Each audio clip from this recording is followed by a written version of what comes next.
Sepertinya ada orang yang memanggil dari jauh, tapi tidak ada siapa-siapa di sini.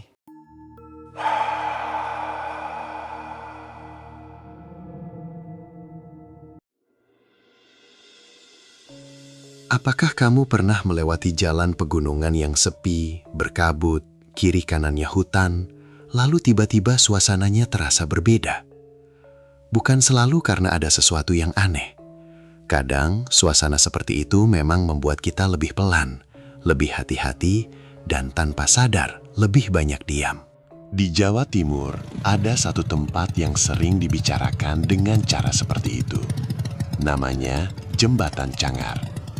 Bagi sebagian orang, jembatan ini hanyalah penghubung jalur pegunungan antara kawasan Mojokerto dan Batu. Tempatnya indah, udaranya dingin, dan sering dilewati orang yang menuju kawasan wisata. Namun, bagi sebagian masyarakat lain, Jembatan Cangar juga menyimpan cerita. Ada yang menyebutnya jalur yang tidak boleh dilewati sembarangan. Ada yang mengaitkannya dengan kabut, waktu maghrib, suara-suara aneh, sampai kisah tentang sosok yang seolah-olah memberi arah tetapi justru menyesatkan. Cerita seperti ini mungkin pernah kita dengar di banyak tempat. Ada jembatan yang dianggap angker, ada tikungan yang harus diberi klakson. Ada pohon besar yang tidak boleh ditebang, ada jalan sepi yang katanya harus dilewati dengan permisi. Pertanyaannya, kenapa tempat seperti Jembatan Cangar bisa melahirkan cerita semacam itu? Apakah ini hanya cerita untuk menakut-nakuti orang? Atau justru ada pesan lama yang disampaikan masyarakat melalui mitos, pamali, dan tradisi lisan? Mari kita bahas dengan tenang. Bukan untuk membuktikan yang gaib benar atau salah, tetapi untuk memahami kenapa cerita seperti ini bisa hidup, dipercaya, dan terus diceritakan. Dalam cerita yang beredar di masyarakat, Jembatan Cangar sering dikaitkan dengan suasana yang tidak biasa. Sebagian orang meyakini bahwa tempat ini sebaiknya tidak dilintasi sembarangan, terutama saat menjelang maghrib, malam hari, atau ketika kabut turun tebal. Ada beberapa versi cerita. Dalam salah satu versi, pengendara yang melintas disebut pernah melihat sosok tertentu di sekitar jembatan. Ada yang menggambarkannya sebagai perempuan berambut panjang, nenek tua, atau sosok yang muncul sekilas di tepi jalan. Versi lain menyebut tentang penunjuk jalan.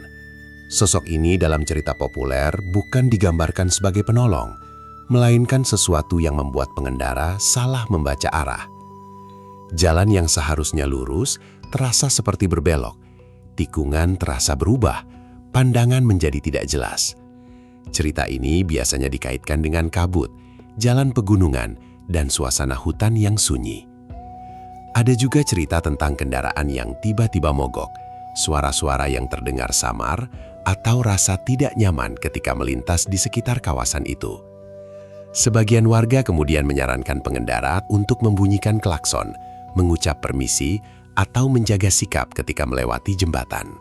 Dari sudut pandang budaya, bagian yang menarik bukan hanya cerita tentang sosoknya. Bagian yang lebih penting adalah pola ceritanya. Tempat yang sepi, jalan yang berbahaya, waktu yang dianggap rawan, larangan untuk bersikap sembarangan, anjuran untuk memberi tanda hormat. Pola seperti ini tidak hanya ada di Cangar. Banyak daerah di Indonesia punya cerita serupa. Nama tempatnya berbeda, tokohnya berbeda, tetapi pesannya sering mirip. Kalau memasuki tempat tertentu, jangan gegabah. Jadi, pertanyaan utama kita bukan, apakah cerita itu benar-benar terjadi? Pertanyaan yang lebih menarik adalah, mengapa cerita seperti ini muncul di tempat seperti Jembatan Cangar? Kenapa jembatan, jalan pegunungan, jurang, hutan, dan kabut sering menjadi latar cerita mistis dalam tradisi lisan masyarakat? Kenapa waktu maghrib dan malam hari sering dianggap sebagai waktu yang perlu diwaspadai? Kenapa masyarakat memberi nasihat seperti, permisi dulu, jangan sombong, jangan berkata sembarangan, atau jangan bercanda berlebihan ketika melewati tempat tertentu? Dari pertanyaan-pertanyaan ini, kita bisa melihat bahwa mitos tidak selalu lahir dari keinginan menakut-nakuti. Seringkali, mitos adalah bahasa lama untuk menyampaikan kehati-hatian. Jembatan Cangar berada di jalur pegunungan yang menghubungkan kawasan Batu dan Mojokerto. Jalur ini dikenal karena lanskapnya yang indah, tetapi juga memiliki karakter yang khas. Jalan berliku, hutan, kabut, udara dingin, dan suasana sepi pada waktu-waktu tertentu. Dalam beberapa catatan populer, jalur Cangar juga dikaitkan dengan sejarah jalan pintas masa pendudukan Jepang. Ada versi yang menyebut bahwa jalur ini pernah dipakai sebagai akses alternatif di tengah hutan. Ada pula ingatan warga yang berbeda mengenai bentuk awal jembatan dan perkembangan jalurnya. Perbedaan seperti ini wajar dalam sejarah lokal, karena sebagian informasi hidup melalui ingatan kolektif, cerita keluarga, dan penuturan masyarakat. Jembatan bukan sekedar beton atau besi. Ia adalah batas. Ia menghubungkan dua sisi. Ia membuat orang berpindah dari satu ruang ke ruang lain. Dalam banyak kebudayaan, tempat peralihan seperti jembatan, gerbang, persimpangan, tepi sungai, dan lereng gunung sering dianggap punya makna khusus. Kenapa? Karena tempat peralihan membuat manusia merasa sedang meninggalkan satu kondisi dan memasuki kondisi lain. Masyarakat tradisional sering membaca ruang bukan hanya secara fisik, tetapi juga secara rasa. Tempat yang sunyi, dingin, berkabut, atau sulit dijangkau akan lebih mudah diberi makna khusus. Bukan karena masyarakat tidak rasional, tetapi karena mereka hidup dekat dengan alam dan sangat peka terhadap perubahan suasana. Ketika sebuah tempat beresiko, cerita akan tumbuh di sekitarnya. Ketika sebuah jalan dianggap berbahaya, nasihat akan melekat padanya. Ketika sebuah jembatan berada di tengah lanskap yang kuat, masyarakat akan memberi bahasa untuk menjelaskan rasa hormat mereka terhadap tempat itu. Bismillah mitos bekerja. Ia bukan hanya cerita tentang makhluk atau kejadian aneh. Ia juga cara masyarakat menyimpan pengalaman, rasa takut, kehati-hatian, dan pengetahuan lokal. Kajian tentang mitos dan budaya menjelaskan bahwa mitos dapat berfungsi sebagai pola yang membantu masyarakat mengatur perilaku sehari-hari, mewariskan nilai, dan menjelaskan hubungan manusia dengan kekuatan yang lebih besar dari dirinya, termasuk alam.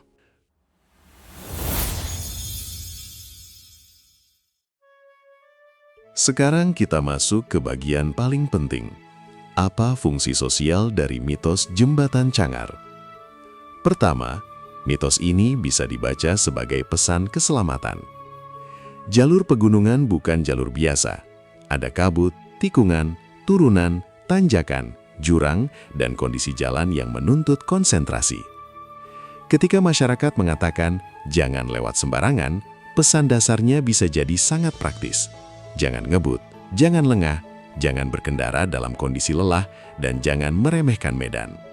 Cerita tentang sosok penunjuk jalan yang menyesatkan, misalnya, bisa dipahami sebagai simbol dari hilangnya orientasi.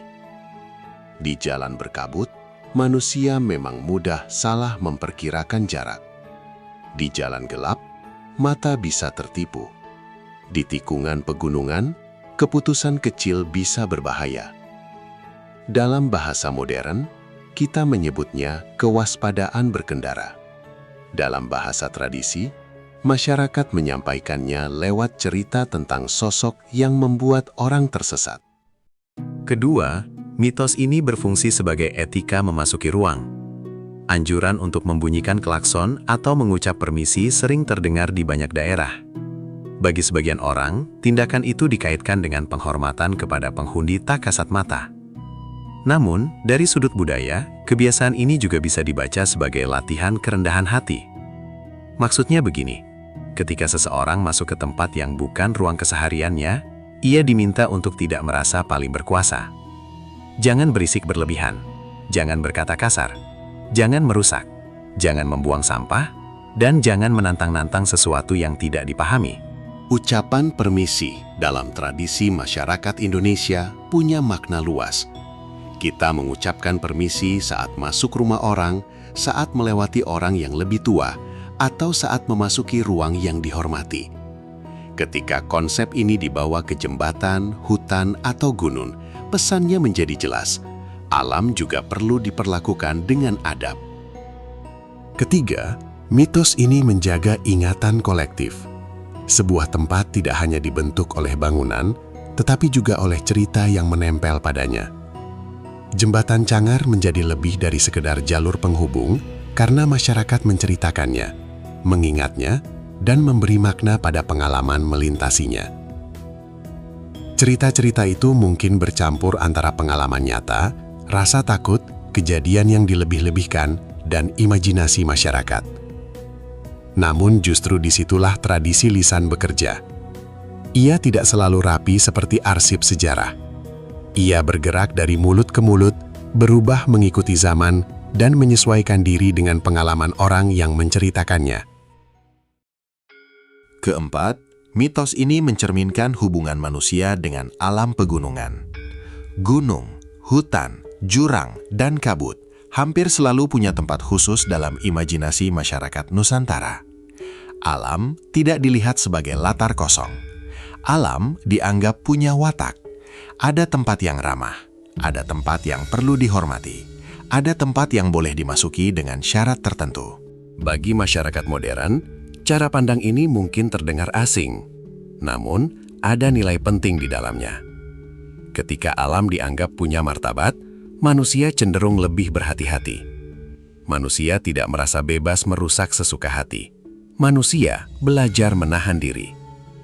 Mitos seperti ini dapat menjadi pengingat bahwa keselamatan tidak hanya bergantung pada keberanian, tetapi juga pada rasa hormat. Kelima, mitos ini memberi bahasa untuk rasa takut yang sulit dijelaskan. Pernahkah kamu merasa merinding di tempat yang sebenarnya tidak terjadi apa-apa? Rasa seperti itu sangat manusiawi. Jalan sepi, kabut, suara angin, pohon tinggi, dan pencahayaan minim bisa membuat pikiran bekerja lebih aktif. Otak manusia memang cenderung mencari pola dalam situasi yang tidak jelas. Ketika suara tidak diketahui sumbernya, kita bertanya-tanya. Ketika bayangan bergerak, kita mencoba menebak. Ketika suasana terasa asing, kita menjadi lebih waspada. Masyarakat kemudian memberi nama pada rasa itu. Kadang disebut wingit, kadang disebut angker, kadang disebut tidak enak.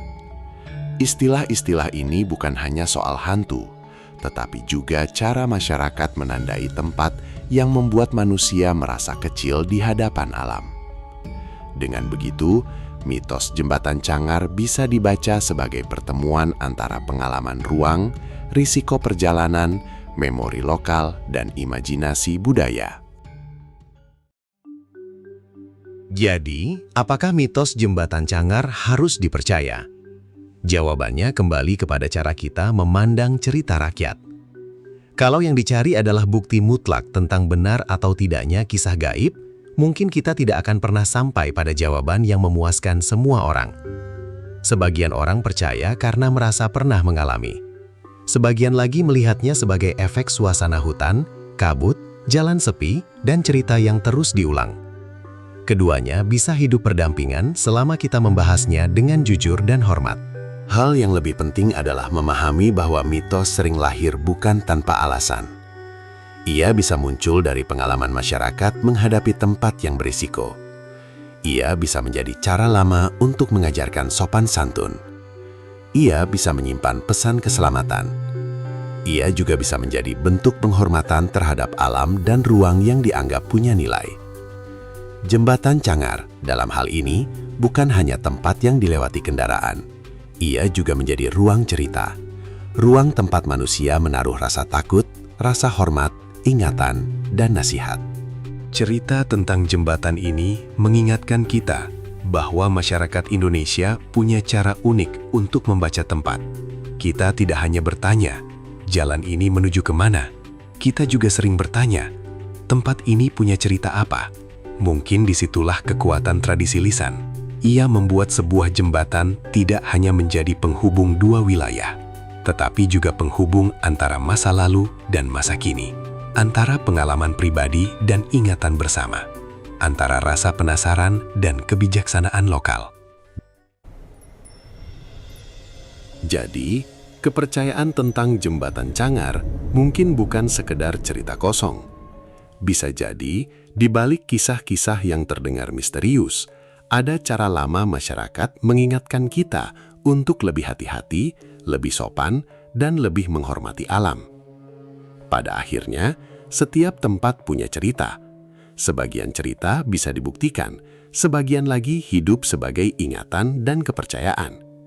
Tugas kita bukan selalu menertawakan atau menelannya mentah-mentah, tetapi mendengarkannya dengan kepala jernih. Kalau kamu pernah mendengar cerita tentang jembatan Cangar atau punya kisah serupa dari daerahmu, tulis di kolom komentar. Siapa tahu, cerita dari tempatmu bisa kita bahas di video berikutnya. Sampai bertemu di cerita budaya Nusantara lainnya. Salam jejak mitos Nusantara.